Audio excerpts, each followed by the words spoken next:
Ooh, woo, woo, you know it.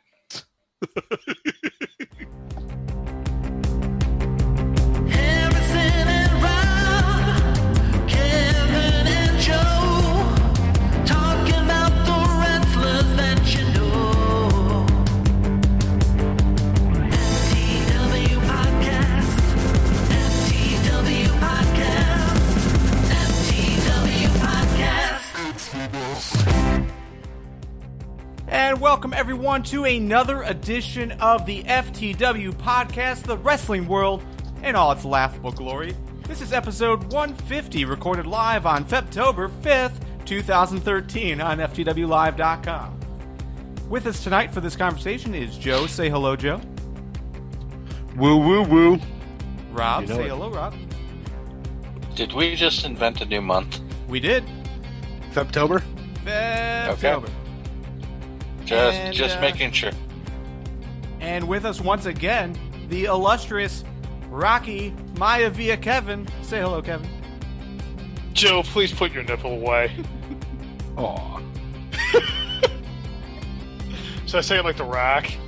The Rock says, Joe, it doesn't matter what you think of your nipple. No? Nobody?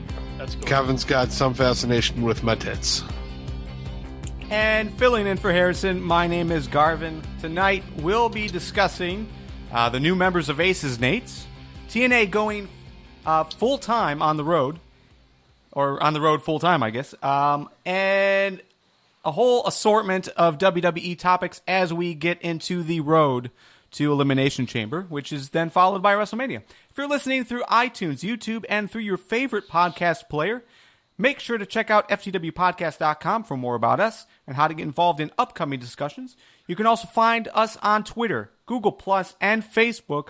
All those links are listed on FTWpodcast.com. For those listening live here on FTWlive.com, hey, how you doing? All right, as we start, we're gonna start off with some WWE content, then move over to TNA content later on in the conversation. So let's start off with WWE. Basically, there's about 6 bullet points that we've made as the most important things going on right now for Elimination Chamber. So let's just run down them right now. We're going to start with the breakup of Daniel Bryan and Kane, the end of Team Hell No. That's where they're going, right? Is that what you guys think, Joe? Well, I was thinking it, and it seemed to be, that they're starting to tease it. I could say that maybe it could happen and it'd be okay. The problem is they've just split up Team Rhodes Scholars as well. So I don't know how I feel about that, because you're getting rid of what was a solid tag team in the tag team division. If you're going to take out 2 of them, we're going to go back to like Epico, Primo, the Usos, and Primetime Players, and it's just going to stay that way. I really hope not. Yeah, I'm feeling the same way. And if you read the dirt sheets, it does sound like the Rey Mysterio Sin Cara tag team isn't going to be sticking around. That what we saw on Raw with kind of the we'll talk about this a little bit more further on. But the return of Mark Henry, he took out both Rey Mysterio and Sin Cara. Most are thinking that Rey isn't here full time yet. He still is on his mini sabbatical. He just came out to help for a few episodes after the Royal Rumble. So yeah, if they break up Team Hell No, I mean, the division itself should be okay. I mean, there is some depth, but yeah, Rhodes Scholars is gone. Team Hell No gone. Tyson Kidd's injured. So, yeah, you have Usos. You have Epico and Primo. You have the Primetime Players. Is that really enough, though, to have a division around? I don't want to see it for a different reason. I think finally, okay, look, we all know this is inevitable. They're eventually going to have to break them up. They're too good as singles wrestlers. But this is the first time in a long time Kane's had any sort of momentum, particularly as, I guess, a pseudo face, if you want to call him that. what you want to call, face heel, whatever it is. This is the first time he's really gotten anything going that's really tractionable, and a lot of that has to do with Brian on the mic, the way they're working together, the stuff they're doing. It's great. I really think they need to keep that going at least a little bit longer, at least another month, maybe 2. And then if you want to break them up, it's fine. But it's definitely benefited Kane a ton. And to me, splitting them up now, I don't think is in the best interest of the WWE. I think you need to keep this going a little bit longer and then see if you can have something bankable with Kane. Maybe even, maybe you feud them against each other. I mean, I know it sounds crazy, but maybe that's something you can create. There's some sort of animosity between the two, and that kind of manifests. I don't know. But to me right now, keep the momentum going with Kane. I don't think it's a good idea to stop this right now. Kane's had a whole lot of momentum. He's becoming, even though he's being the face and kind of a cocky version of Kane, he's had momentum. Daniel Bryan hasn't. I mean, he's great in the ring, but ever since he lost the title, he's had no momentum. He's fitting a little bit into the Santino role. I mean, it's not as bad as Santino, but he's definitely more the comic character than the formidable force he used to show himself as. Yeah, but he has the crowd completely behind him, which Kane hasn't. That's more or less where I'm going. I mean, Kane's had. He's had marginal enthusiasm, but it hasn't been like it's been since they've been together. Okay, but if they split them up and they feud, who do you book to win that feud? All right, that's a fair point. No, I'm actually asking who you. No, but I see where you're going. It probably doesn't benefit him anyway. You're right there. But I'm not even saying that's the best idea. But I want them to stay together for at least another month or two. I think it's going well. I think it's better for Kane because I think it's benefited him more. But you're right. Brian's gotten a lot out of this too. I'm not going to disagree with that. I don't want it to end right now is the main point that I'm getting at. I think they need to keep them together for at least another month or two. Do you think they're going to end them so they feud at Mania? Possible. I could see it, but I don't. Is that necessary? Probably not. You can go a lot of different ways with either one of them. Ryback Kane would be kind of interesting. I don't think it happens, but put those two beaters in the ring together. I don't want to see them end. Not right now. If they're doing it for Mania, I don't want it. I don't even want it for Mania. I don't think it's a good idea. Keep them together. Yeah, I'm with you. I think for sure they need to keep Kane and Bryan together in the tag division to keep it strong. If they split them up without bringing up a new team, without sticking the Shield in the tag division, after Elimination Chamber, or bringing another team up from NXT, without doing that. It's leaving the tag division, pretty much in shambles, I think. So, all right. So that basically took place on Raw. Them alluding to that. Another thing that happened on Raw was CM Punk. He came out to basically defend himself after what happened last week. As we all know, McMahon was about to fire Paul Heyman for, basically having the Shield and Brad Maddox keep the title on CM Punk. CM Punk says, that he's not involved in that, but he also defended Heyman. My question, though, is where do you guys think they're going with this, considering that now that this has happened, CM Punk and Paul Heyman are split? They aren't together anymore. Do you think they're leading towards, Heyman, Brock, and CM Punk standing in the ring together as a small faction? Or do you think that this is it, that they've completely split up Paul Heyman and CM Punk? Joe? I don't think they've split them up. I think they're, Punk's on his rants, and they're shifting Heyman over to be the mouthpiece for Brock Lesnar. But I could see, I mean, heck, since supposedly Brock signed for another 2 years, I don't know what his schedule's supposed to be like, but could you imagine a CM Punk Brock Lesnar tag team entering the tag division? It would be pretty cool, but is that where you want to stick? Like your pretty much your biggest heel stars? No. Yeah, I mean, I agree with you. It won't happen just because of that. There's no way. But I don't know. I could see a faction if you need more people, you've got the Shield.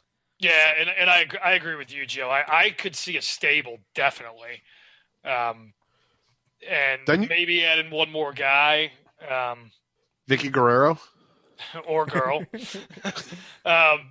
But yeah, I think if you want it to be a true stable, I think they need at least one more. But yeah, I definitely could see that for sure.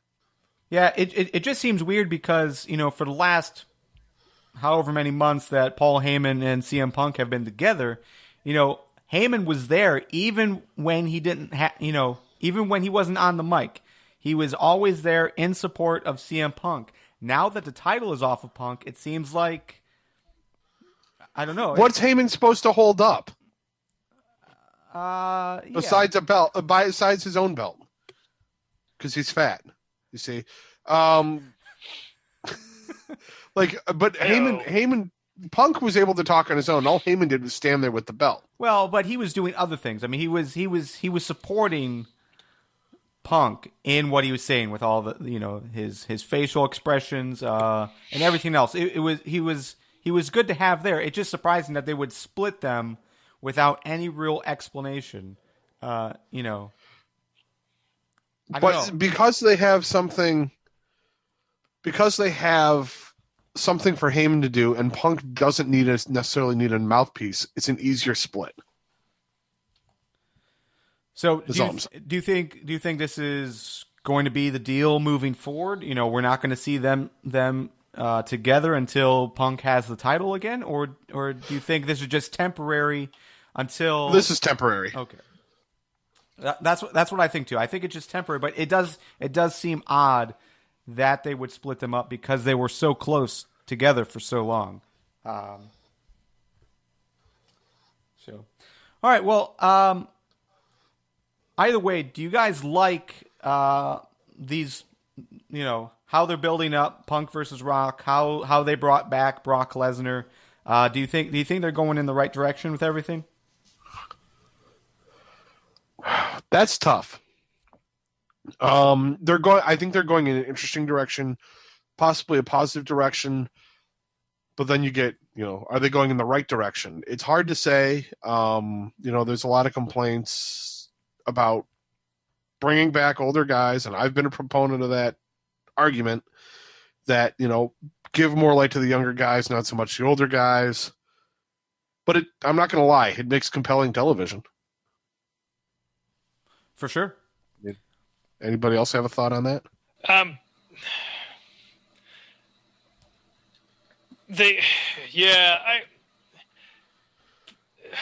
had a huge issue with bringing back The Rock, and obviously, this is what happens when you go public. Like, that's my biggest friggin' issue with this whole thing, is they have to demonstrate profits to shareholders, and that's the reason the freaking Rock's back. Instead of developing younger stars and making new talent, it's the whole thing just pisses me off. But I can go on for hours, so I don't want to. Fair enough. All right, well let's move on then. Let's talk about a big return that just happened. Mark Henry. Mark Henry is back, and he's dominating. He basically took out Daniel Bryan. He took out Rey Mysterio and Sin Cara. Where do you guys see Mark Henry fitting in? Do you think he's going to go straight into the World Championship #1 contender match at Elimination Chamber, or do you think they're going to drag this out a bit and maybe push him in a match going into WrestleMania? Joe? Ooh, that's That's a tough one because I know Mark Henry's probably on his like last run. He's had a lot of injuries, and people weren't sure when he was coming back. He wasn't even sure when he was coming back. He had all that weight loss before he got injured and left, or was off TV. But I could see it being a push toward Mania. Alberto Del Rio versus Mark Henry. I mean, give him at least a month and a half of just destroying and making his claim for that title. And you've got it. I mean, then you've got a good push, and, Del Rio against the monster that is the world's strongest man, sexual chocolate Mark Henry. Well, but that match specifically couldn't happen at WrestleMania because unless they put him in the Elimination Chamber match and he won. Oh, but what are they doing for the Elimination Chamber match? Well, it's I'm not under the. I mean, have people been announced? I guess I missed that part. No. The last 2 weeks, from my understanding, they've been basically doing this round robin type tournament. It's not really as formulated as that, but basically you have Sheamus, Wade Barrett, Orton, Daniel Bryan, Kane. So wait. Just fighting. Why does he have to? Why does? Go ahead. Into the Elimination Chamber, right? But that doesn't mean WrestleMania. It does because the Elimination Chamber match is it's a number one contender match. Yeah. So okay, I don't know. okay, I mean, okay. I suppose they didn't really come out and say that it was for the title shot at WrestleMania. But what else would you do? But what's to stop Mark Henry from pulling an Edge and ripping a guy, beating the crap out of a guy, and taking his spot in the pod? Well, sure, and that's besides the fact that you need a wider pod, right? And that's what I'm asking. Like, do you think that they're basically going to push him to have a match at Elimination Chamber, such as the Chamber match, or do you hold him off a little while longer and just put him in some kind of match at WrestleMania? So, but I think he'll be in Chamber. Yeah, I think he'll be in some match. Being actually in the Elimination Chamber wouldn't surprise me too. If you're having him wreck face like he is, and I wouldn't be surprised. It builds him up. That's his kind of match where he can throw his weight around. Yeah. So, just looking at the Chamber, I mean, most likely what they'll probably do is you've got Mark Henry, if that's the direction they go. Jack Swagger, who has been pretty dominant since his return last week. He's got 2 Hells wins. Yeah. So Randy Orton, Daniel Bryan, and Kane, that's 5. I'm not sure who the 6th guy would be because they have... You would think that they would put Sheamus in there, but obviously Sheamus has been booked in another match, which we'll talk about in a second. Maybe the Great Khali, because he's been also a part of that. So what, Great Khali versus Mark Henry, and Mark Henry just destroys him as a former World Heavyweight Champion to get his spot? I think it would be a waste of a spot, for sure. But, just looking at the rest of the card, there really isn't anything else booked yet. And you got to think that they're probably going to book Wade Barrett in an IC match with Bo Dallas. That seems the direction they're going to go. Ziggler's not going to be doing it because it's going to be Ziggler versus Y2J most likely. That seems like what they're building there. So, I mean, who else would you throw in there that's been involved in these matches? Yeah, I mean, you're probably right, but with all the talk they've done about the Intercontinental Cup tournament and then drop that like a bad habit, I was hoping that would be an Elimination Chamber match. So to determine who would be the number one contender for the Intercontinental title. Because I think doing something like that actually puts more light on the IC title, and it's something I think the title needs. It needs a little more prestige than it's had lately. Yeah, it is strange that they did make that announcement and then just drop it. That was something we were all pretty excited about. I bet the Intercontinental Cup is going to come back as the Funkasaurus Cup. Because how they hyped up Brodus Clay for months and months, and we all these vignettes, then we didn't see him for like 3 weeks, and he comes out as a Funkasaurus. Yeah. It seems odd, and not to I don't really want to talk about that, Joe, but it does seem odd that, you have the option of the Intercontinental Championship Cup or Bo Dallas. Why did they go with Bo Dallas? I don't know. I No think idea. it's actually. I like the idea of having him in the Rumble, like to shine some light on a new guy who's going to be coming in a bit. Like I liked that idea for him to win that tournament and get into the Rumble, and to have a little bit of feud with Wade Barrett. But I don't like that they're actually just full on feud. Yeah. I don't know. It bothers me.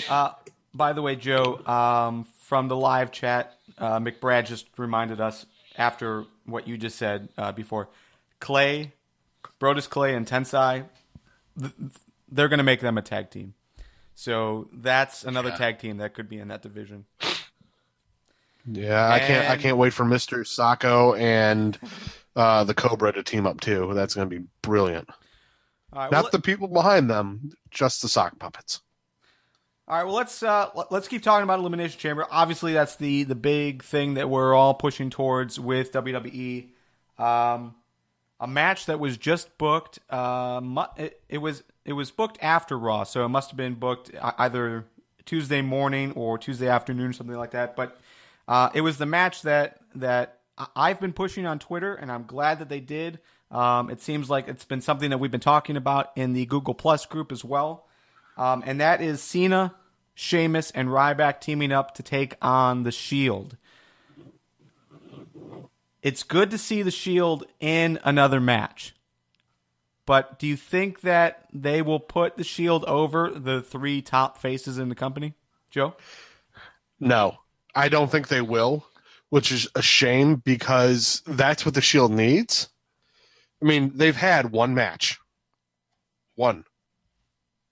And yeah, they won, but they've had one match. They've been around for what, 3 months? Sure. Thereabouts? 2 to 3 months? And technically, though, I mean, and this is all speculation, but if CM Punk didn't get injured, then they wouldn't even have had that match. Right. So where would we be waiting for these guys? And what was the original plan? Regardless, they did have him beat some of the big names in the one match they were in of any sort of note. I mean, so would you want to have them do that again? I don't. I mean, I'm not saying they can't. They obviously want to be a major part of the storyline. So, well, I mean, you would have to have them show off to be strong. I mean, especially after Monday night when you had the Shield in the ring, they jet out. They go running from the top faces. Then everybody comes out from backstage to keep from going in. They run back to the ring, and I get it. They fight, and then they escape. But what was with everybody just standing at the top of the ramp? Why wouldn't they get involved and get pissed at these guys? They didn't. They didn't do shit. Yeah, I mean, what it seemed like that they were doing was that they were surrounding them. They were making sure that they couldn't leave, yet they still left, like, within 5 seconds. Yeah, it's like, hey, you halfway down the block. Don't go away. Oh, shit, he's running. Fuck. Yeah. Well, my only fear is that if Shield loses, I mean, that's going to be really difficult. It's going to be really difficult for them to overcome because, they really haven't done a whole lot since they've debuted. Sure, they had the great match at TLC. It was a good match, but that's one match. That's nothing really to base, their careers on. You need a little bit more, and for them to lose a big match, will be hard to overcome. But yeah, I can't see WWE allowing Cena, Sheamus, and Ryback to lose, specifically Cena, just because of what's coming next for Cena. They have to put him into WrestleMania with some momentum. yeah, that's true. that's a good call, but I can't see Cena or Ryback. I see Sheamus possibly being a guy who would get pinned. And if they're doing it in the Elimination Chamber, I think Sheamus is the first guy who's going to get eliminated out of the trio on the face side. Yeah, and this is, I mean, it. All we know is that this match has been booked. We don't know what the actual match is going to be yet, but you got to figure it's going to be in the chamber. And here's some basic, just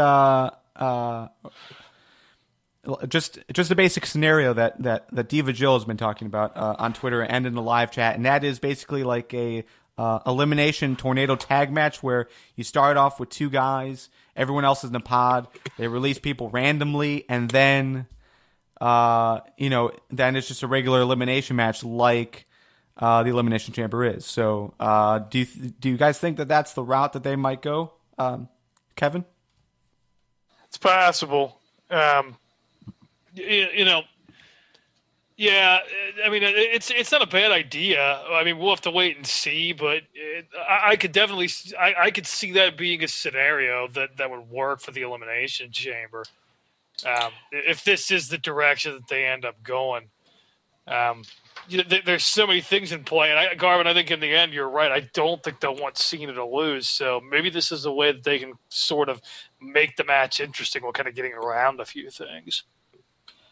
Yeah, if you're going to do Cena, Sheamus, Ryback versus The Shield in a Elimination Chamber match, I really don't see any other way to do it other than start off with a tornado tag match and then randomly release people until and just kind of go from there. But to me, if you're going to make this kind of a match, I don't know why you'd put it in an Elimination Chamber in the first place. There are much better ways you could do an elimination style match. This kind of match, I don't see where it fits in an Elimination Chamber setup. Well, because they're at the Elimination Chamber. Yeah, and it's the only match that's even close to valid. Yes, but the point is, in an Elimination Chamber match, everybody is fighting each other. There are no real teams. The Elimination Chamber wasn't designed to have Team A versus Team B. Oh, sure. Is my point. No, it wasn't. But you can also look at it as with animosity that's brewing, and you can't get out of your pod to go beat down on the assholes you want to see get the shit kicked out of them. You know, I mean, if they just happen to, it ends up being 2 or 3 Shield guys, and they got Ryback tied up in the ropes, and they just start beating him with chairs. Of course, Cena's going to be going apeshit trying to crawl out. He's going to look like a wet squirrel trying to get out of a box. Yeah, and that's the thing. I mean, if you look at how this all has been built up, I mean, this makes perfect sense considering every single time the Shield gets involved in anything, it's a 3-on-1, assault. So by splitting them up, and that's probably, a good way for Booker T to make this match is that by splitting them up, it basically gives everyone the same advantage to, get their hands on the Shield. Another way to do this might be started off with a one-on-one match with the two partners in the Elimination Chamber and then randomly release people. So that's what I figure they're doing. Yeah, that might almost work better than starting off in like tornado tag rules. Yeah, I mean, I think that's probably the way they're going to go. You'll start out with, say, like, Sheamus and Reigns. And then you'll probably get a Shield guy, and they'll end up eliminating, let's say Sheamus. And that way they'll look strong. Even though it's a 3-on-1 still, they'll look strong. And then you get, let's say, Ryback. And then Ryback will probably hand them their ass for a while, and make it a little more even. And then Cena will get released once, the Shield gets the upper hand again. All right. Another match that has been booked for the Elimination Chamber pay-per-view is the World Heavyweight Championship match. ADR defends against Big Show again. Early predictions, guys. There's no way Big Show wins, right? Joe? I don't think he's going to. I think ADR is going to, he'll end up getting, climbing up on the up to the pole, grabbing the key, and unlocks Ricardo from whatever cage that Big Show puts him in. They're going to be fighting over Ricardo for some reason. It's going to be stupid, but what are they going to do? Another last man standing match? Well, that's my thing. Is after having him lose the last man standing match, which clearly should have been in his wheelhouse, I don't see any way that he's going to win an Elimination Chamber. I just don't think it's going to. I don't think it's going to happen. If you don't have him win there, are you really going to have him win in a match that's less favorable to him? No, I think he's going down. I mean, the only possibility for another last man standing match is it's the tiebreaker. Well, not really, because Alberto Del Rio's won them both. Forget I said anything at all. Forgotten. Did you say something, Joe? Who? What? Oh, we're on the podcast. Oh. Overall, though, the overall buildup of Elimination Chamber, do you guys feel that they're doing a good job, despite The Rock not being there in general to help every week? Like, is this going to be a big pay-per-view heading into WrestleMania, or do you think it's just going to be a throwaway pay-per-view just to get it out of the way so that they can finish their WrestleMania feuds? Let's start with you, Joe. It's looking throwaway to me. I don't know.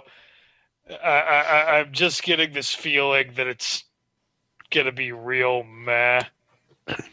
I'm getting the same vibe as Kevin is, because we're getting a rehashed match in Del Rio and Show. We're getting a semi-interesting match in the fact that the Shield will be involved in the actual match.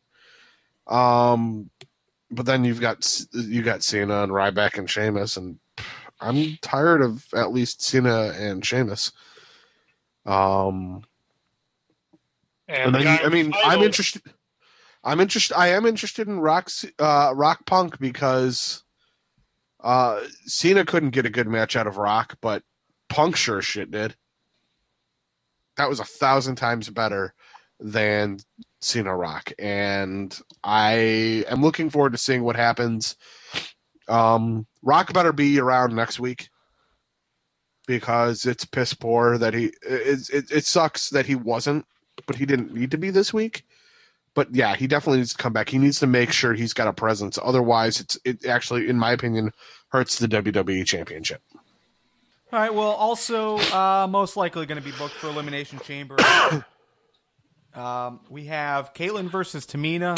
I know they didn't have any real build on Raw this week, but on Raw Active they did, if you can count that. But it does seem like that's the direction they're going to go. Dolph versus Jericho is another speculated match. Originally we were looking at Miz versus Cesaro, but there's a lot of talk now about a possible Miz versus Brock Lesnar. I highly doubt it. I highly doubt that they would bring Brock Lesnar to this pay-per-view just because we're so close to WrestleMania. But it's an interesting idea. Well, it's depending on what his... I mean, I don't think it's been what his work schedule's been released. What dates he's available for. Because I know he was on a very limited schedule last time. But why not have him work a match? And if you've got a guy like The Miz that they're obviously not pushing to an upper level right now, if they have him just destroy him, if there's heat between the two, and have Brock beat him, I think that can help build Brock. Show Brock as the destroyer that he is, because he needs to do it in matches, not just segments. Yeah, if you do it that way, it makes sense. No other way would it be a good idea. I wouldn't really want to watch Miz and Lesnar anyway, because that's the only thing that's going to happen. It's just going to be Brock walks in, absolutely beats the living hell out of him, F5 pin. In the Miz burial, just, the beat rolls on, I guess, for lack of a better word. Miz and Cesaro, I think, would be good. I mean, at least that makes sense from storyline perspective. So I wouldn't have as much. I think that would be pretty decent. Before we move on to some of the WWE news, I just wanted to throw out that we've seen four returns since Royal Rumble. Chris Jericho, Mark Henry, Jack Swagger, and Brock Lesnar. Real quick, 30 seconds. Which guy do you think is going to make the bigger impact moving forward, Joe? Okay, you said Brock Lesnar, Jack Swagger? Yeah, Mark Henry and Chris Jericho. I mean, for the long time run, I'm going to say Mark Henry. I think Lesnar and Jericho, they're going to be part-timing it, and I don't know where Swagger's at the moment. So I love the initial showing he's been doing, but it needs more. Yeah, and they consistently don't book him well. They will let him be dominant for about 2-3 weeks, and then it's give or take.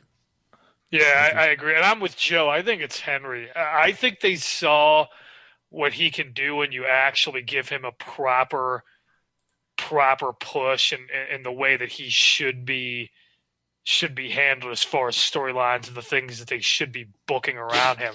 I think it's Henry, and I think I'm glad to see him back after what he did last time. I'm glad to see him back, and I'm looking forward to seeing what he can do again going forward here, particularly coming up to WrestleMania. Rob? I think Joe hit it right on the head.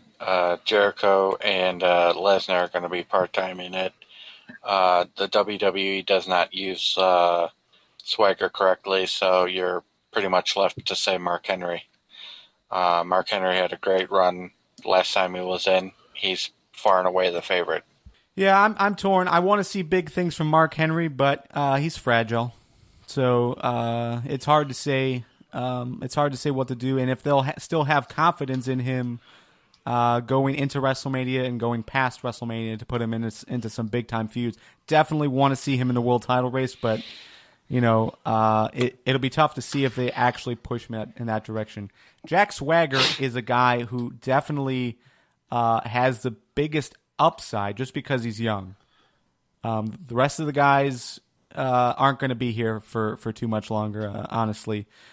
Chris Jericho is another good guy, but I don't think it's going to be good for him. I think we're going to see somewhat of a repeat of his last time around, which is he's just going to push other guys, which is okay. I think that's something that's needed. He's a veteran that can put on good matches still.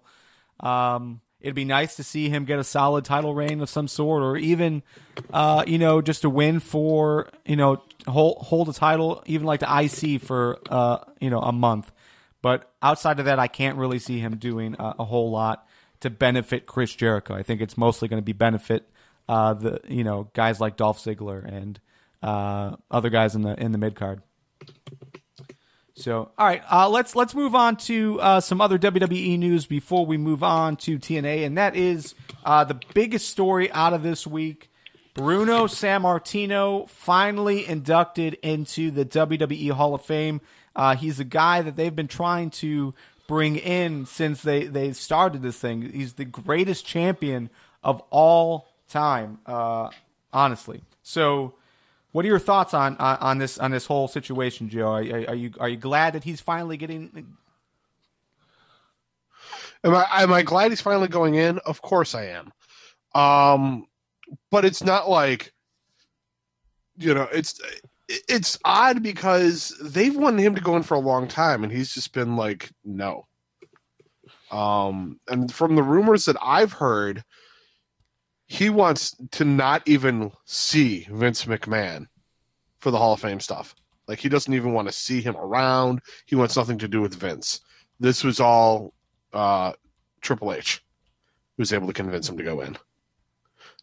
So I'm glad that he's going in. He deserves to go in. It shouldn't have taken this long. But props to Triple H for convincing him to go in. Yeah, and I mean, I don't know about the rumors, so I'll piggyback on you, Joe. I mean, if the reason why he didn't want to do it was because of Vince, okay, that's your decision. But look, this is an honor to be elected into the WWE Hall of Fame. Put that animosity behind you for a 3-day span and get inducted. And then if you want to hate Vince again, great. This is long overdue. It's ridiculous that it hasn't happened now.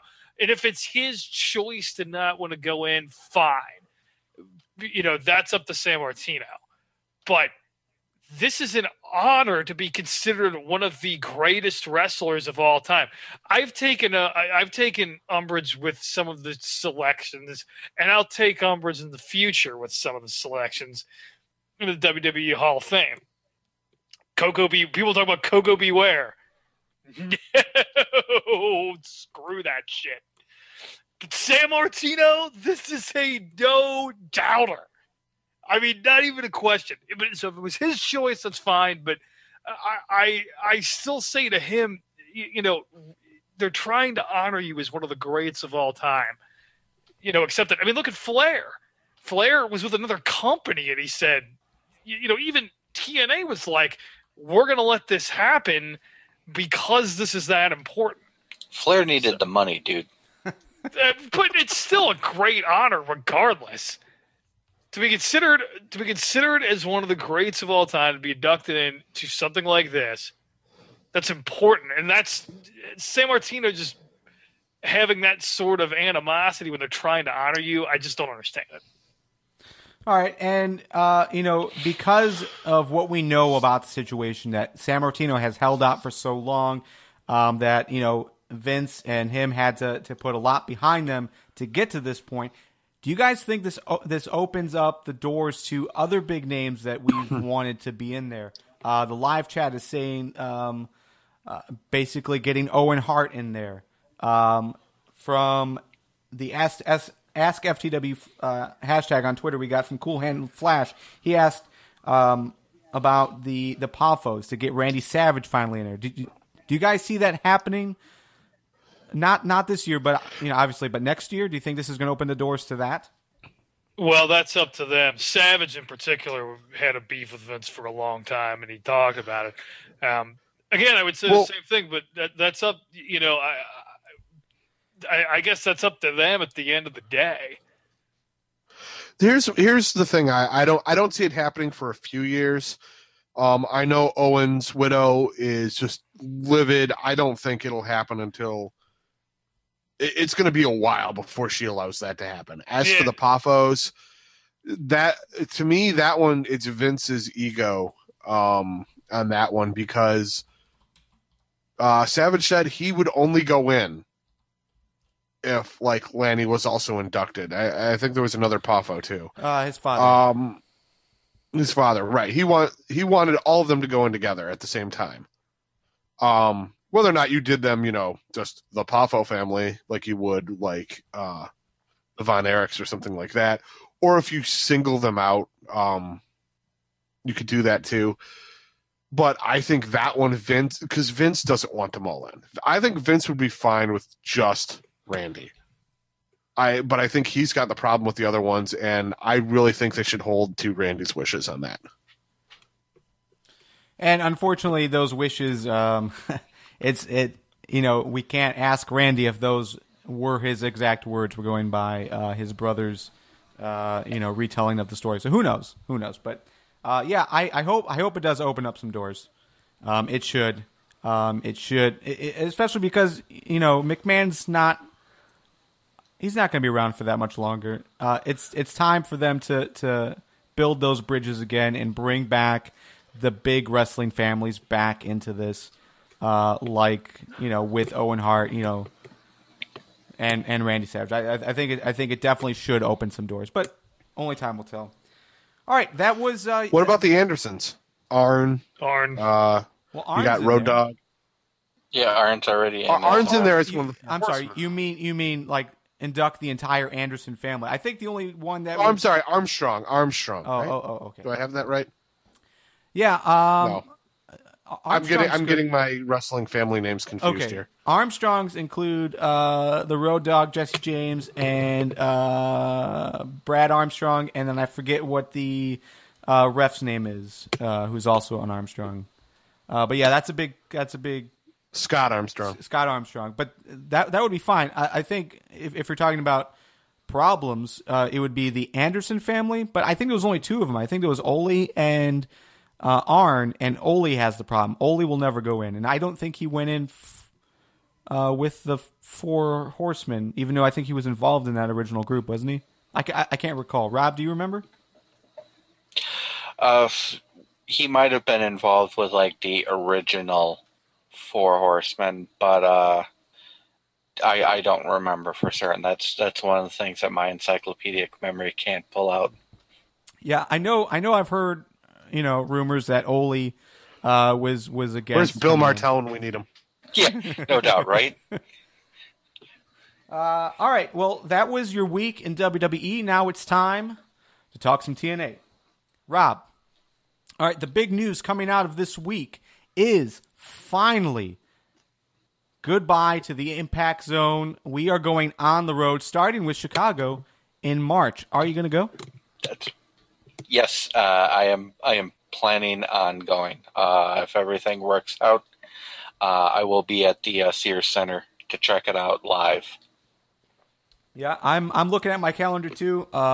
It would be awesome to get out there, but I'm kind of holding off. It would be nice to have them a little closer to Cleveland, even in Detroit. That would be cool. But yeah, that's awesome news. This is going to fix quite a few problems. One, it's going to get them out of the Impact Zone, which is terrible, and it puts them in front of a live paying crowd that actually wants to see TNA. Right, it'll help build up their fan base, and it'll help make them a little bit more money too. I mean, I don't know, with their current setup with Universal Studios, I don't know if they get any money from like ticket sales or whatnot, but you got to get out of giving free shows away because it costs money to put on a show. So if you're not taking money in, you're losing money every show you put on. Yeah, and I think that, I think Chicago is a good starting point. That's a great wrestling town. The fans are always into pretty much every event that goes out there. We've also got another wrestling group you can feed off of with Resistance Pro. Yeah, just about any wrestling company that comes through Chicago sells out. I mean, ROH sells out. TNA will do well here. WWE always sells out when they come through Chicago. It's a great wrestling city. It's really one of the best spots you could choose to start a tour. Yeah, and I want to go into this having high expectations, but I think it's going to start off small. I mean, like Chicago will probably be a good crowd. Where they go after that, who knows? Only time will tell. So I don't want to get my hopes up and think they're going to be in front of a sold-out TNA fan crowd every single time. Because, I mean, we've seen pay-per-views in the past when they've traveled, even house shows. They aren't packing the house. They aren't selling all the tickets. Yes, they are giving away some of their free tickets, but even then, they're not packing the house. So, I think we can go in realistically and know that not every show is going to be, a full house, but it's still a good move, and I think it'll help them in the overall grand scheme of things. Yeah, I mean, I have somewhat higher expectations for TNA coming through Chicago because they're picking a good location. The Sears Center, I think TNA's done a really good job in Chicago with picking the right location, picking a realistic location that they can get good turnout for. And hopefully they'll do that after they leave Chicago and hit wherever they're going next. The venue for Detroit is a great hall for concerts. And it'll definitely be interesting to see how they set it up for a wrestling show, because it doesn't necessarily lend well to that kind of show. So I'm really excited. I mean, this could be like Hammerstein with the layout. It looks insane. Yeah, I'm also really interested. I mean, the only thing I can think of is the ring will be on the actual stage. That could, it's either going to be really good or really bad, because that is either going to make them do some original things, but they're going to have to work around a lot of challenges with the way, like, at least the place in Detroit is set up. It's, I still think in the long run it's a really good thing, but no way. I don't think they're going to put anybody on the stage. I think that's where they're going to put their entrance. And then after that, it'll be, I think it's going to be a steep ramp, or I think the ring will be, we're getting into radio for two at this point. Yeah. So Well, I think it's going to be a small floor space, but it'll work. Yeah. Just to clarify, you guys are talking about Ford Theater, right? In Detroit. Fillmore. No, Fillmore. Fillmore. Okay, so yeah, that's for a house show. Those people who know Detroit, it used to be the State Theater, but they renamed it, unfortunately. Yeah, so and Anyway. I think that's the direction they're probably going to be going in. And I can't see them, booking out full size arenas like WWE does, just because of the amount of fans that they've been able to bring in, as far as their track record goes. So I think they might start off small, and I don't know anything about this arena that they're going into in Chicago, Rob. Is it like a less than a 20,000 seater? I don't have the exact. Where are they going, Rob? The Sears Center. Sears Center. Okay. I don't have the exact figures in front of me, but it hosts other small sporting events like one of the indoor arena football leagues. Chicago has a team that uses the Sears Center 11,000 as its home field. What was that? 11,000. All right. Okay, 11,000. That's a good size. I think it'd be great to see if what they can do. And again, only time will tell. I don't think we can get our hopes up right away. I think this is going to be a slow process, but it's going to be beneficial overall. Another big and thing, looking at photos. Oh, sorry, but looking at the photos I see online of the Sears Center, it's very much like Cobo Arena. Garvin, you were familiar with that when we went and saw Saturday Night Main Event, right? And I believe a few years back, when TNA came through Chicago for Bound for Glory, they used the Sears Center too. So they're familiar with the arena. They know they should have realistic expectations of what they can do with the place, which should help them out too. All right, and before we get into the actual impact that happened this week, one other piece of news that I personally thought it was really exciting to hear was the fact that they're going to bring back their YouTube show Reaction, which is kind of at least what they did before. It was like a post Impact show, getting everyone's overall opinions on what happened that night. I'm correct at that memory, right, Rob? Yeah, it was kind of like a reality thing. They go backstage and you see the wrestlers, and Dixie Carter made a lot of appearances on there, and they would basically talk about what happened on the show, how they felt about it, and how they felt going into next week. In the process of doing that, they also gave some really great kind of backstage looks at how things go. I know Harrison and I think Garvin too, were huge fans of the show, so I know I'm excited that they're bringing it back. All right, well let's move on to Impact itself. Rob, your favorite part of this week's Impact? My favorite part? There were actually quite a few. I liked Magnus coming out and sticking it to aces and eights, as well as taking care of Cass and Daniels. I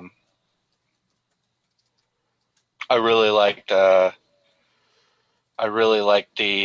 end of Impact revealing Wes Briscoe and Eric Bischoff as members of the group. Garrett. Although, Bischoff. yeah, thank you, Garrett Bischoff. Yeah, thank you. Although the problem with revealing that is it makes it kind of obvious who this higher power is behind aces and eights, and that's what led to my mental slip.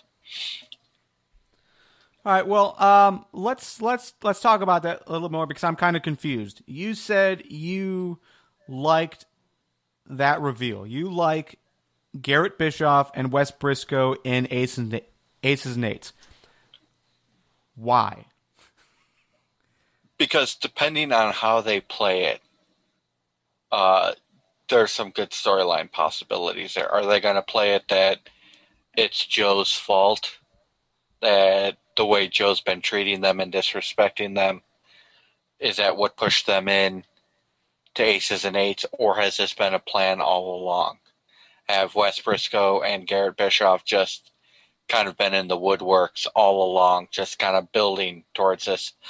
I want to see how long this plan has been in effect, basically. Okay, but I mean, do you think this is okay? Outside of that, and I agree that it'll be nice to see what they actually do with that part of the story. But how does this help aces and eights? You know, because the thing that we keep keying on is that, you know, they aren't really making moves to bring in strong wrestlers, guys who can really make an impact in the ring. Taz can't do it. Ken Anderson's not going to do it. And now Wes Briscoe, who, you know, we don't really know a whole lot about. But Garrett Bischoff, I mean, those aren't really impact players, do you think? They both, I'll say they both have potential to be impact players, but TNA thus far has not given them enough of a shot to really see what they can do. Garrett Bischoff had moments of looking really good when he was teaming up with Devon. How much it helps aces and eights, I say depends on how they explain it. If this has been a plan from like the beginning, from like when Devon joined aces and eights and all of that stuff, if aces and eights has had this kind of plan in place this long that nobody in TNA knew about, it helps aces and eights out a lot, because now all of the wrestlers in TNA have to wonder, okay, who's really with TNA and who's really with aces and eights? How, if they had Garrett Bischoff and Wes Briscoe behind the scenes, who else is behind the scenes? Outside of that, it doesn't really help aces and eights too much.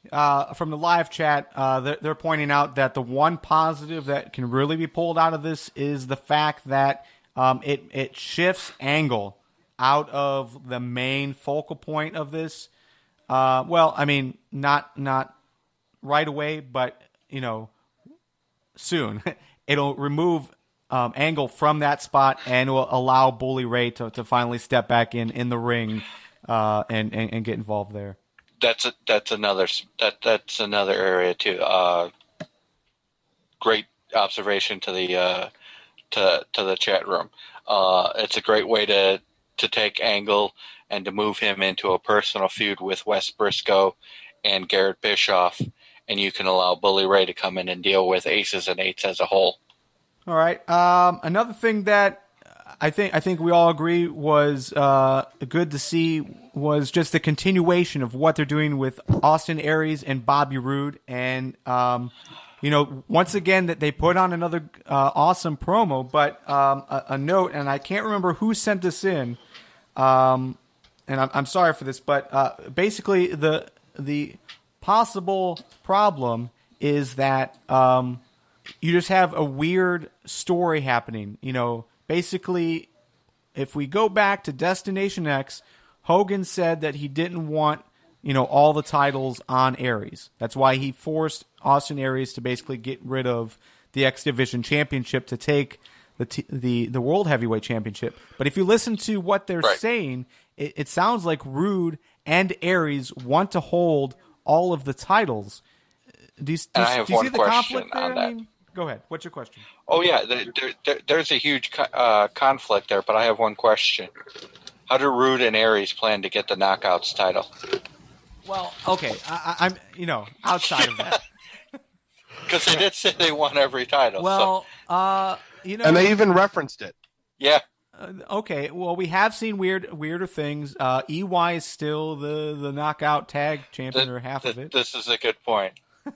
So who knows? And speaking of that, I missed that they said that they brought up the Knockouts Championship, and then they said that the easiest to attain championship was the tag team. Was the tag team? That's awesome. I totally missed that point. What I loved, what really got me about this whole thing, and what kind of irked me at the same time, Chavo Guerrero. We've been getting on his case for pretty much since his debut about how he hasn't been great on the mic. He hasn't been great in the ring. He came out and delivered an awesome promo before his match with Austin Aries, and he had a pretty damn good match with Austin Aries until he decided he had to do the fucking 3 vertical suplexes and take an hour and a half to do it. Up until that point, he was having a great match with Austin Aries, probably his best match in TNA thus far. I want to see Chavo do this more consistently. All right, so let's go from that. I mean, okay, Chavo and Hernandez. If they take the titles off of them and they put it on Aries and Rude, which it does seem like that's the direction they're going to go in, what do you do with Chavo and Hernandez then? Do you split them up? Do you keep them in the tag team division, or like where do they go from here that will actually put them in a position to succeed? Mexico. Normally I'd say split them up, but with the tag team division in TNA being what it is, I think you have to keep them together just to avoid having. Because if you split them up, then really you'd only have Rude and Aries and Kaz and Chris Daniels. Yeah. Yeah, and I just want to jump in here and defend my Mexico statement. I mean AAA, like they already sent Hernandez down to for a while, and he actually improved. That's what I mean. Yeah, the problem with though is Hernandez is at a stage where he realizes where you can tell him he needs to improve and he'll take that. You can't tell Chavo Guerrero that he needs to improve. His name and how long he's been doing this both work against him, and he thinks he's at the top of what he's doing, and he's really not. Yeah, and that's the thing. I mean, you can't really send them down to AAA. I mean, Hernandez is in his prime. I would imagine. I don't think he's got more than 5-6 years left. Chavo is at the end of his career. So to send him down basically means you're not good enough to actually be on TV anymore. And I don't know if I would go that far. I mean, Chavo still has some good, vibes with him. He still can wrestle somewhat, not at the quality that he did before, but I think it was just this partnership that aggravated me the most. It didn't make sense. They don't work well together, and it's not a good opportunity for Chavo. It basically, you bring Chavo in as this legendary guy, and he's going to fight the best, and he's been in the tag team division facing no one. That's how Chavo Guerrero succeeds. He's not. You're right. He's not. Chavo Guerrero works best as a mid-carder, like the way WWE used to use him. I don't think Chavo with any lengthy title or stronger title works because I think some of his abilities start to break down. You get to see where there's more areas where he doesn't cover as well as some of the younger guys are now. You know what I mean? I'm not saying he's not a good worker. I'm just saying that at this point, with him being so slow at, let's say, the Three Amigos, he's not realizing he needs to change that, that not do that move. Yeah, and it's Keep the frog splash. Okay. Yeah, it's not just that move. I mean, he's, overall, he's not as good of a wrestler as he once was. He'll never do that move properly just because, he just doesn't have it. He'll never have it. So, I don't know. I'm still low on Chavo, but I don't know what they do with him after this. They brought him in with so much excitement. Now that he's held the tag titles and didn't really accomplish anything, once they take the titles off of them, I don't know what else to do with Chavo to actually, make him a viable contender against anyone. I'd send him into the X division. If nothing else, with the X division, you can use him to help put some of the younger guys over. I know, because RVD has done an awesome job at that, right? Chavo is in a little bit better shape than RVD is. And RVD's never been the best at putting other guys over. That Kevin makes a great Whatever. point. RVD has never really been good at putting other people over. Chavo has shown ability to help put people over. Yeah. I got one name for you. Hornswoggle. He Yep. put over Hornswoggle. He did. Chavo Guerrero will put anybody over for a paycheck. And really, that's the way it should be. Let's be honest. If you're getting paid, you should do the job that the company asks you to do. Right, and at the stage of his career, Garvin hit the nail on the head. Chavo Guerrero's career is winding down. I think even Chavo knows that. So as long as you're getting paid, as long as you're getting TV exposure, if TNA says, "Hey, we really need you to help put over this guy," you go out there and you do it.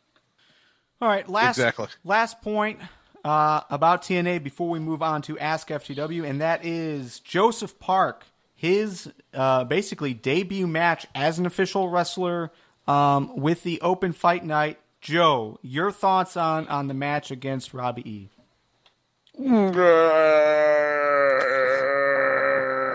Seriously? We're still doing this Joseph Park thing? Oh, good, he beat Robbie E. Who cares? Seriously, I feel bad for Robbie E. in this. I don't like the Joseph Park character becoming a wrestler. I really don't. I understand they're trying to do something with the guy behind Abyss, but it's just too... I would rather watch Eric Bischoff and Jeff Jarrett versus Hulk Hogan and Brooke Hogan. It just... Wow. Yeah, I don't like it. That's bad. Rob, Yeah, I That's don't like bottom this of the whatsoever. barrel bad. Rob, do you agree with that? Yeah, I really do. Wow. It takes... My problem with this is, you send the message, you send the wrong kind of message with this storyline. You send the message that anybody can become a wrestler pretty much with little to no training. Whereas anybody who knows anything at all about the business knows, like Hogan told him, it takes years and years and years. And after telling Joseph Park, it takes 10, 15, it takes 5, 10, it can take years to become a pro wrestler. After telling them that, what does TNA do? They throw him in the ring against Robbie fucking E. It does seem counterproductive knowing what they're doing with Gut Check. And Right. and they're building up OVW as like this great school that can turn around, nobodies and the wrestlers. Yet Joseph Park is the only one to show up like within a month. Right. It is counterproductive. I got you there, but you don't find this, the characters entertaining anymore? I find the character entertaining. I just don't like the inconsistencies in the storyline. You're pushing OVW, you're pushing Gut Check, and then you're pushing Joseph Park. And it's like two angles that you can't really push. You have to make a decision. Yes, the character is entertaining. Personally, I like Abyss a little bit more. That's just me. And the novelty's worn off the character. Anybody who watches TNA knows that Joseph Park is Abyss. So quit pretending that he's not. Yeah, I just... The only way I'm going to be okay with the Joseph Park character is if he has a 20-minute Monsters Ball match with Abyss. And you won't see it happen because it's impossible unless they're doing it with really bad video editing and green screening. But I just... Hey, we've seen Mick Foley fight himself. Did we say that was good? No, we didn't. I'm just saying we have seen Mick Foley fight himself. Don't rule it out.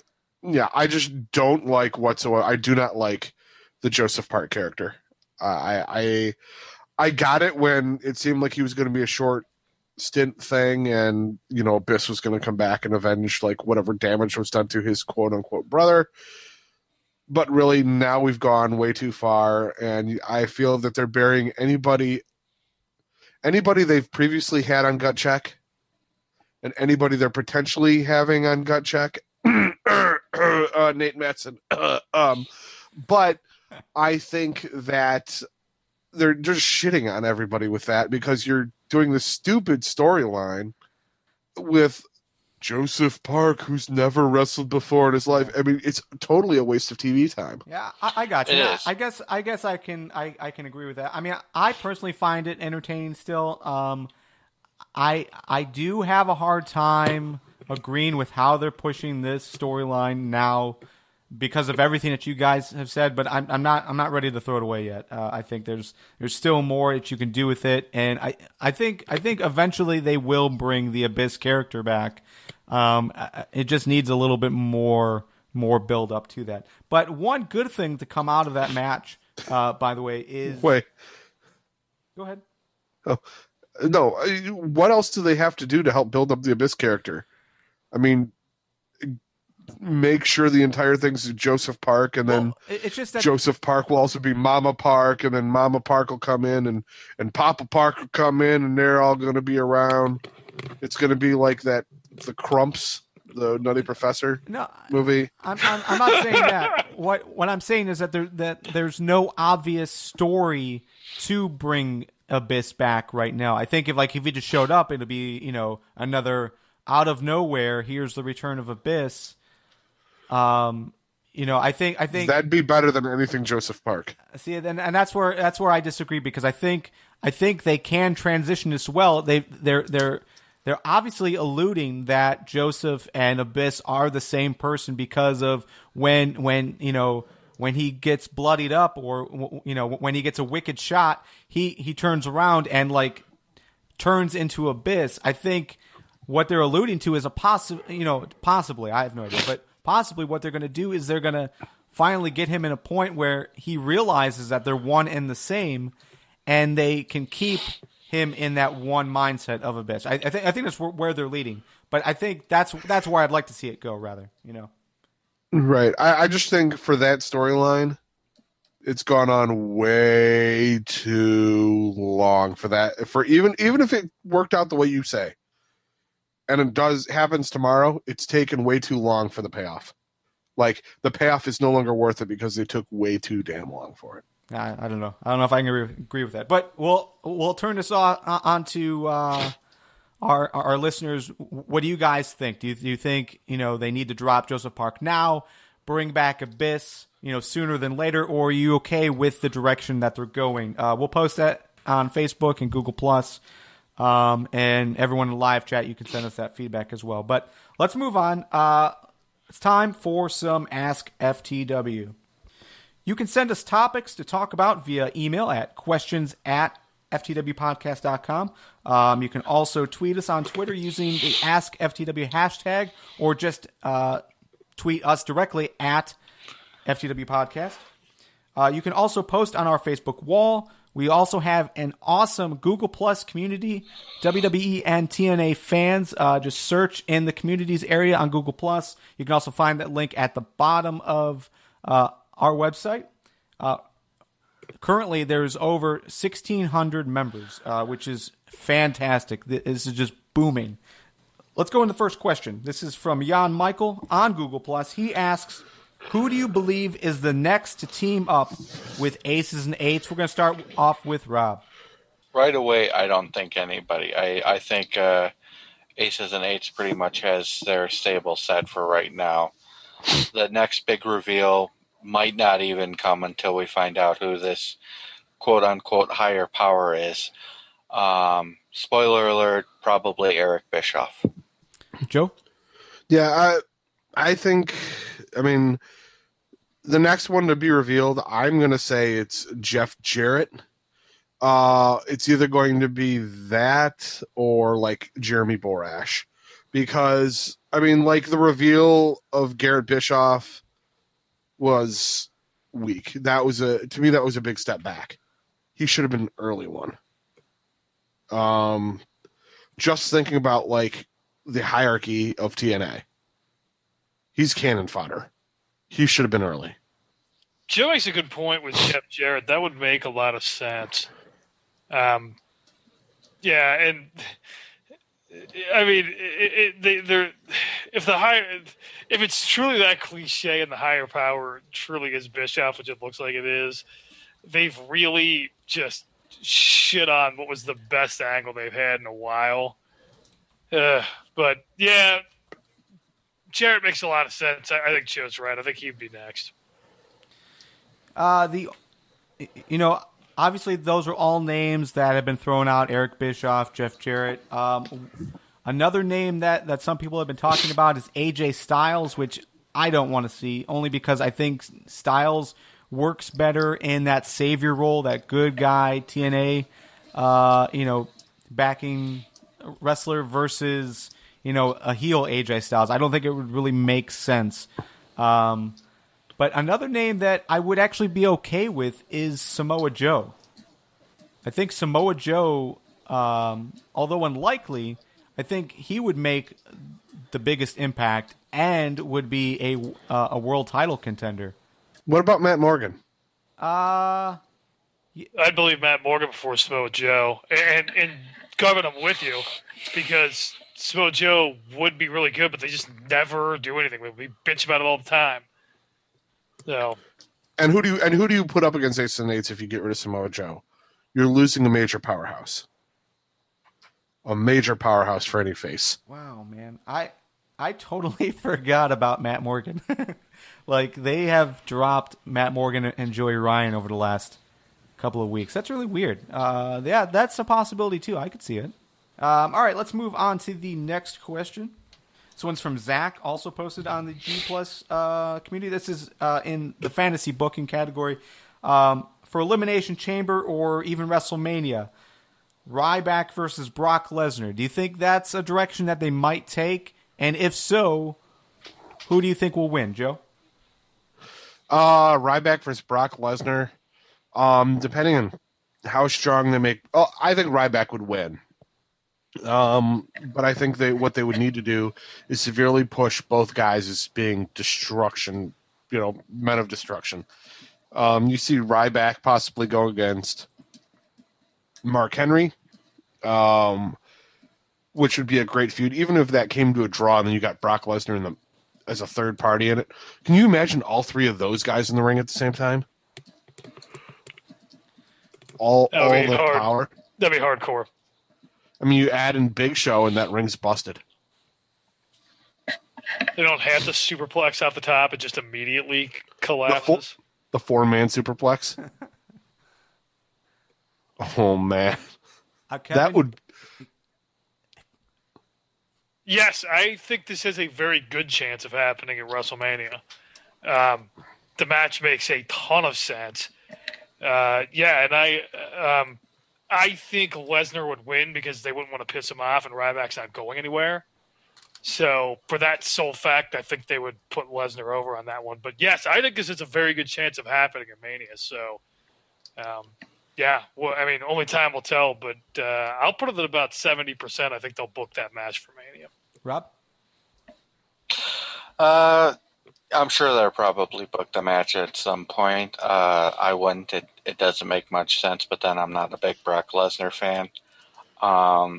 If I did book the match for some reason, I think you have to put Ryback over. He's younger. He's actually working a full schedule. He's got more life left in him than Brock Lesnar does, but this is the WWE. That doesn't matter, so Brock Lesnar wins. Yeah, overall, this is a match that I wouldn't mind seeing happening.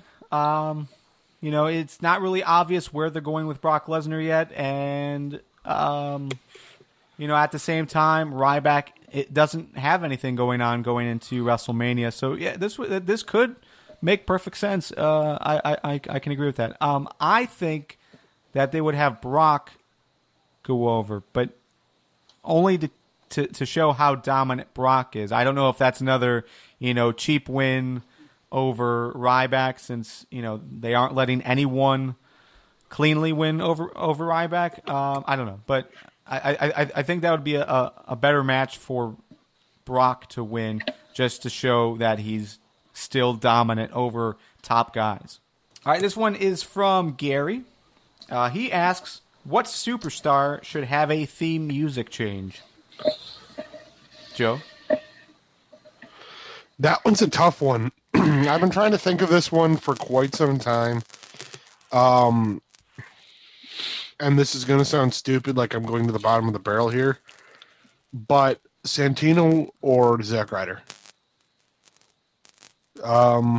Both of those guys need a gimmick change, I think. And in turn, you need different music. Rob?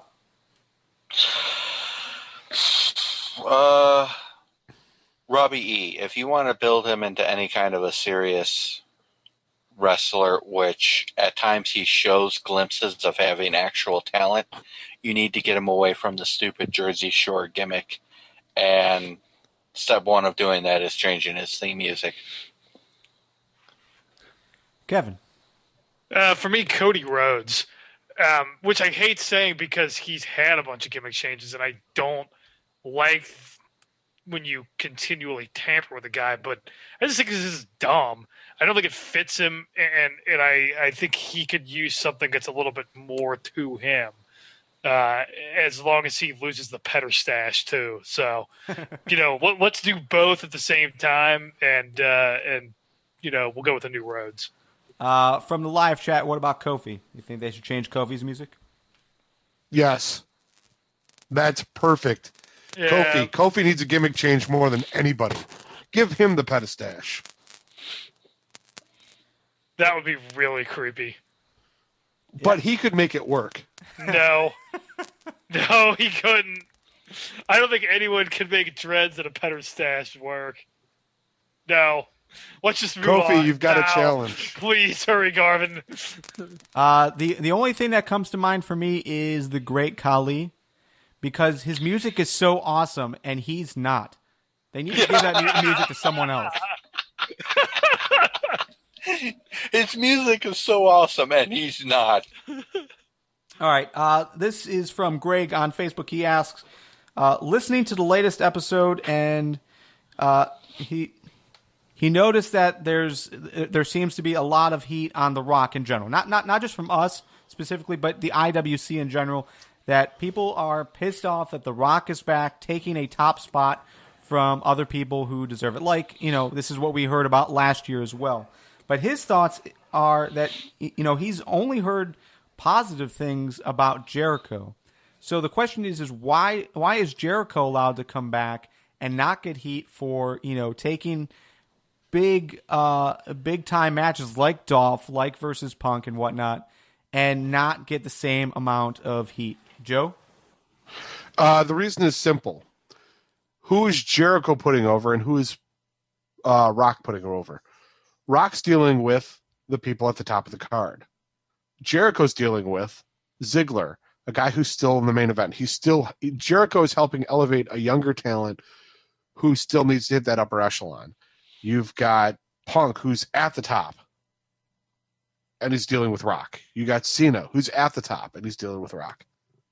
That's why. That's why you get Jericho like that. Any other thoughts, guys? Yeah, Joe's exactly right.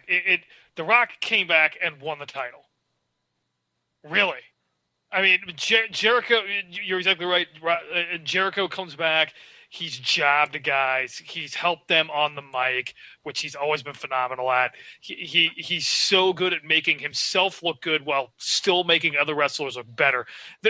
As well as he didn't go away and do movies for 10 years and then just come back and take the top spot. Is this really a question? I mean, no. This is exactly why Jericho doesn't get the same kind of heat The Rock does. And it's completely deserved that Rock is getting all this bad mouthing at this point. I mean, we love the guy, but to just come back in and be handed the title, be handed the top spot, sorry. Yeah, I mean, Yeah. I don't want to keep using this cliche of, comparing apples to oranges, but that's basically what this is. You guys are absolutely correct. And the thing is that Jericho is coming back not to take those big time matches, but actually be in the company for 4 or 5 months at a time to put some guys over. Rock is back for 3 pay-per-view main events. That's basically all of his matches plus some segments. I mean, we're not seeing anything from Rock except for that he's taking the spotlight. He is taking the spotlight from everyone else, while Jericho is not. Jericho is there to help, everyone else. And when Jericho is back and active in the WWE, he's working a full schedule. Yep. Just like everybody else. He's not like The Rock. Well, I'll show up when I feel like it. And when I show up, you better make sure I get the spotlight. All right, let's go to another question. Actually, Rob, this one's for you. It's from Mark Say on Twitter. He is asking you, which is better, Zack Ryder's Hosky or any song off the Jeff Hardy album? I don't know how you became like the guy who reviews all the wrestling albums, but that's what you've become. So your thoughts? Yeah, I was wondering the same thing. I was just like, when did this become my job? But yeah, whatever. I didn't think I could find worse music than Jeff Hardy's album, but damn you, Zack Ryder, you had to be worse. You had to force me to give Jeff Hardy a compliment. Rob, let's think very carefully about what you were saying here. I'm just... Are you sure? Are you absolutely sure? I am absolutely sure. You can find the video of it on. You can find the video of it on YouTube. If you manage to get more than halfway through the song, I give you congratulations, and I hope you haven't gone deaf.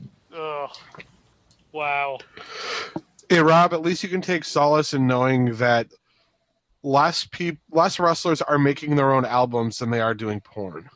This is true. Which is why that's where Harrison. At least I don't have to watch wrestlers doing porn.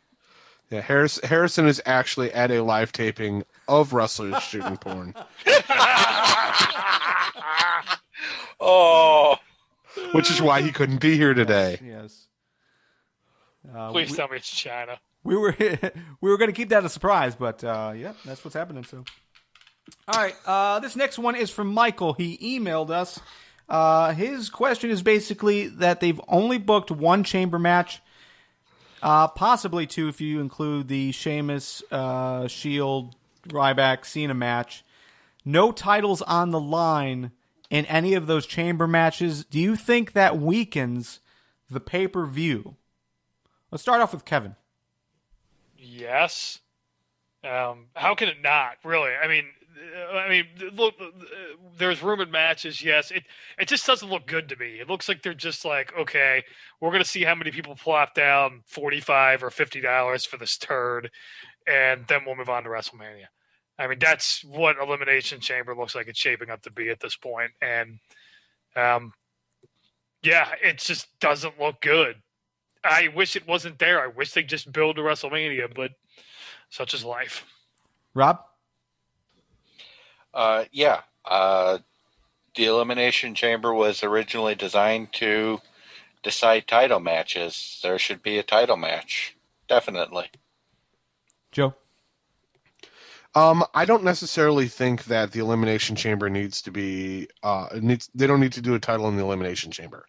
What they do need to do is whatever match is going to be in the Elimination Chamber if there's only one, should close the show, which once again puts John Cena back in the main event. Well, if that match is booked as such. Yeah. Yeah, that being said, though, I would love to see the Intercontinental or the U.S. title in the Elimination Chamber, like a feud for that. I think that would be awesome because it puts some momentum and some, respect toward those titles that, yes, we want to do this gimmick match that isn't like pepper on a pole to raise and elevate and make this title interesting. Yes, I made a pepper on a pole match joke, Rob. It's good. It's good. Real quick, I like that they have WWE or the world title on the line in the chamber match. I think that's great. Just because that's not what they're booking this time, I don't think that's what makes the chamber weak. I just think it's this pay-per-view card that makes it weak. It's not. There's nothing really interesting going on. There's a possibility of some good matches, but nothing's like really jumping out at you as a real good pay-per-view match. It's going to be a lot of repeats. So I don't think not having a title on the line makes the pay-per-view cheap. I think it's just this pay-per-view feels not as special. But as the live chat says, do we really want Elimination Chamber to be seen as a really strong pay-per-view, considering WrestleMania is the following one? Do we want to make it so strong that it possibly overshadows Mania? No, I don't want it to be. I don't want it to be so strong, but I don't want it to be a flaming pile of crap either. If I'm plopping down $50, I want something. Yeah, I mean, with WWE, we've even said it. This has been a really bad year for pay-per-views. I'll say it right now. Yeah. When you're looking at the you're right, Joe. When you're looking at the Mania to Mania year, not the actual calendar year, because really we haven't had but one pay-per-view this month or this year, and I don't want it to be a throwaway pay-per-view.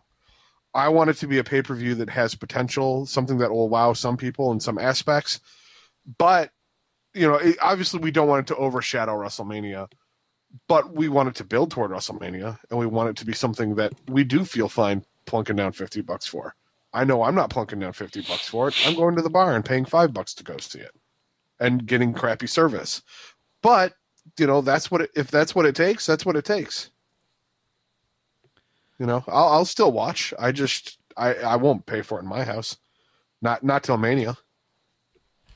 All right, we got one last question for Ask FTW this week. I'm just going to turn it over to Rob, just so we can move on real quickly. Rob, from Atomic Deke, that's Nick from FTW Draft. He's also in the live chat. He asks, if Rude and Aries take the tag titles, will they only be temporary champions, or do you see them having a long run with those titles, quite possibly even long enough to get a actual tag team name?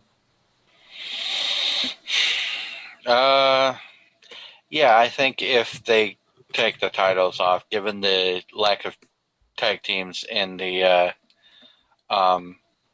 tag team division in TNA right now, Rude and Aries would hold on to the titles for at least a little bit, probably one, maybe even two pay-per-view cycles. All right, and that is Ask FTW. Once again, you can send those two questions at FTWpodcast.com or tweet us using the hashtag AskFTW, or you guys know how to reach us. So go ahead, send your questions and topics. We'll bring them into the show as much as we can. Normally, we do spend a little bit of time on the FTW draft, but A, we're running short on time, and B, we have not released this week's leaderboard update. I hit some schedule snags today, so those will be out tomorrow. And that's it. They'll be on FTWdraft.com probably around noon tomorrow. All right, it is time for Win Fail. Women wrestlers aren't getting paid? Why do you do a job? Here is your win You do any job, and fail is to fucking get paid! of the week. Rob, your win of the week.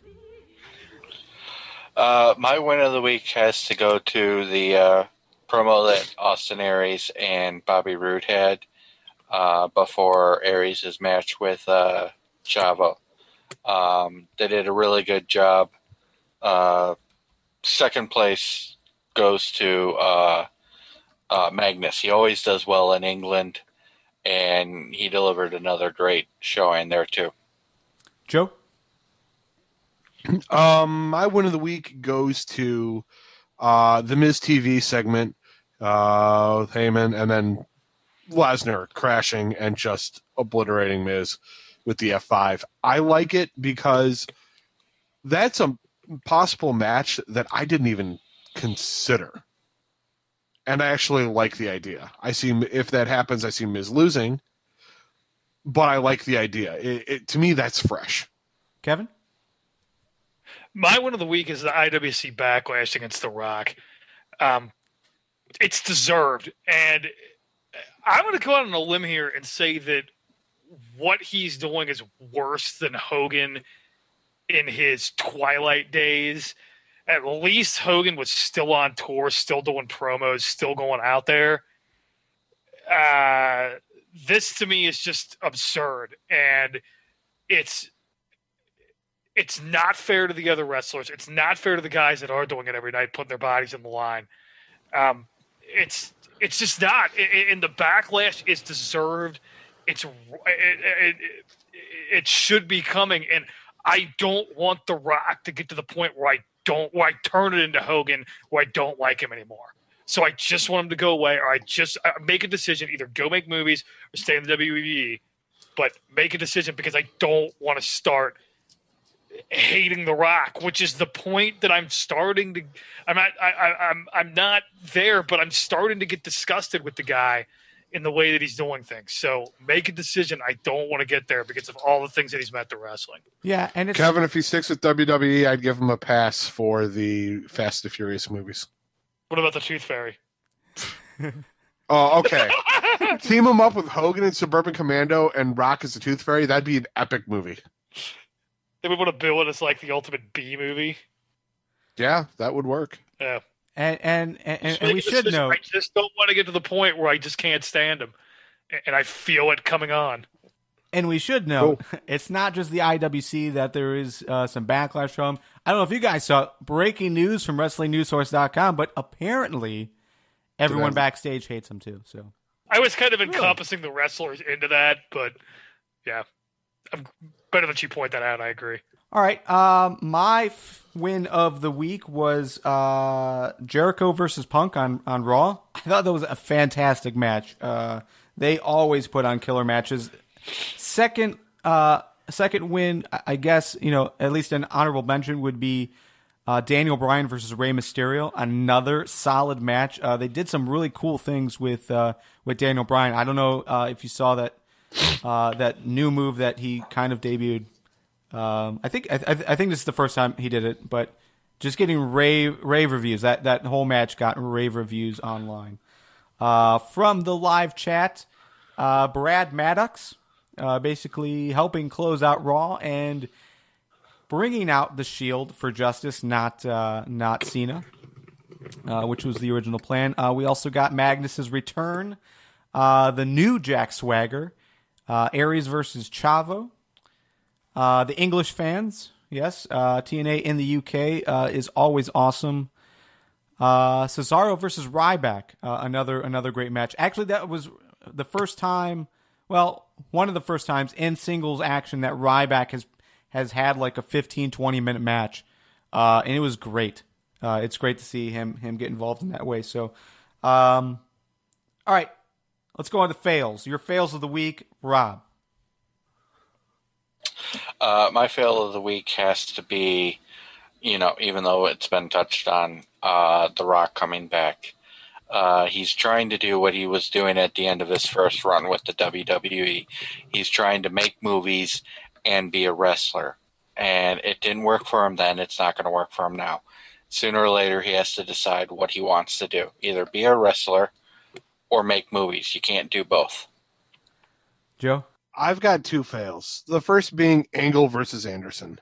As much as they tried, to me, it just didn't work. And then, ending in that horrible, horrible reveal. The other fail I have is apparently Google Plus, the Hangout, somehow, or my computer, somehow putting my audio out, even though I was staring at two freaking indicators that said I was muted. So I apologize for any coughing you people heard. And if it didn't go out over Google Plus, well, awesome. Kevin, your fails of the week? I'm beating a dead horse, I know it, but my fail is the current Elimination Chamber card and what it's shaping up to be. It just looks bad. And maybe they have time to turn it around, but I don't think so. And it just looks like it's going to be a steaming pile of crap. So, my fails of the week is it goes to Raw Active, the app. Basically, I've got a lot of issues with it. The first is that it doesn't work properly. The video always freezes, and it really bothers me that. Oh, I'm sorry. Also, the voting was down for most of the night. You couldn't vote at all.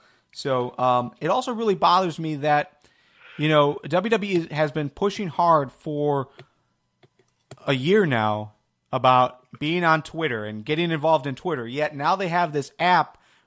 If you're in the app, you can't be tweeting at the same time unless you have a second device. So now to watch Raw and take any type of participation in Raw Active or on Twitter, you need two devices. That's ridiculous.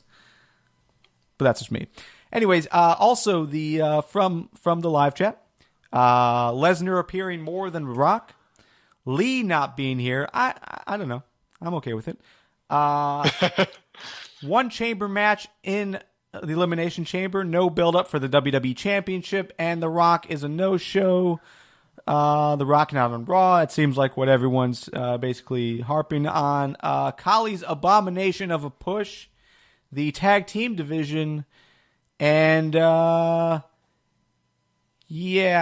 looks like Dimitri93 in the live chat, that's Johannes, he said that he saw Mark Henry announced on the WWE app before he came out. And I think that's a complaint that a lot of people have, that more often than not, WWE is spoiling like everything. Anytime there's a return, when Brock Lesnar first came back, they spoiled it on Twitter. The same thing with Paul Heyman.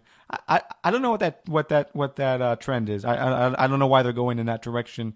Maybe to get just a couple more people to watch, but the people that are watching and participating in these conversations on Twitter and whatnot, I don't know. It just seems counterproductive. Yeah, WWE, keep tweeting your spoilers. That'll put butts in the seats. All right, and that is... Come on, Rob, that one was for you. I know. I'm sorry. Oh, well. God. The funny thing is, every time we make a joke about that, I see... I can remember the exact episode of Tony Schiavone running his mouth, and I can remember Mike Tenay just looking at him like, you fucking idiot. What's funny about that is, at that time, that was the only time, like maybe for a span of 4 months, that I was always switching back and forth between the two shows. But after that happened, I don't think I ever went back to WCW. Yeah, and a lot of people, I think that happened for a lot of people too. I mean, I pretty much went back and forth between WCW and WWE. I was one of probably the few fans that WCW didn't lose after that, but yeah, WCW just Tony Schiavone just handed all of the momentum to WWF at that point. If I were Vince McMahon, I would send Tony Schiavone a check every year with a little note, thanks. But it's not completely Tony Schiavone's fault. I mean, he was following orders. Right. Yep. He was following orders from Eric Bischoff. It's both of them, but All right. Anything else you guys have before we close out? nope. If anybody wants to see some wrestling action from local guys, people who have been on the podcast before, you can check out the FTW youtube.com/theftwpodcast. I recently shot some video at the Pro Wrestling All-Star show that took place before the Royal Rumble, but took place in the Metro Detroit area. You'll see guys like Atlas Hightower, the superstar Bill Martell, who's been on numerous times, Tony Banks. There's a bunch of guys that we've referenced here on the show, and good talent. Good guys, good wrestlers. Check them out. Yeah, and on that same thought, we also were at the Clash Wrestling show from earlier this month. Have some footage up there as well. Billy Gunn, probably one of his last indie matches ever. We have some footage from that. It was really awesome. Being that close to a guy like Gunn, I thought that was really cool. So, all right. Before it's all said and done, you guys are gonna. Before it's all said and done, you'll hear about Petey Williams. That guy can work, man. He's good. Yeah. Yeah, I could see him going back to TNA. Yeah. From just to quickly drop a spoiler, I think he was involved in one of those $15 pay-per-views, or will be. I don't know which. But anyways, yeah, Petey Williams is awesome. I was really glad to see him too. But anyways, that is the show. Why not check out FTW Podcast for more information about us and how to get involved in the future? On our new improved site, FTWpodcast.com. You can also listen to us live every Tuesday night at 8 p.m. Eastern Standard Time on FTWlive.com. We are on iTunes. We are on a regular RSS if you're downloading us to your Android device, like with Dogcatcher. We are also on YouTube, Facebook, Twitter. Everywhere you guys are, we are also there, so find us, and let's start some conversations, guys. Anyways, that's it. You will hear from us next Tuesday as we record episode 151 at 8 p.m. Eastern Time. The Bacardi episode. Yes. Yeah. 1 a.m. I think we should all have to drink Bacardi throughout the episode. That should be the rule. Are you teasing? Done and done. Are you teasing, Kevin, that you will be on next week? I guess you'll just have to show up and find out. Oh. And on that note, we'll see you next week.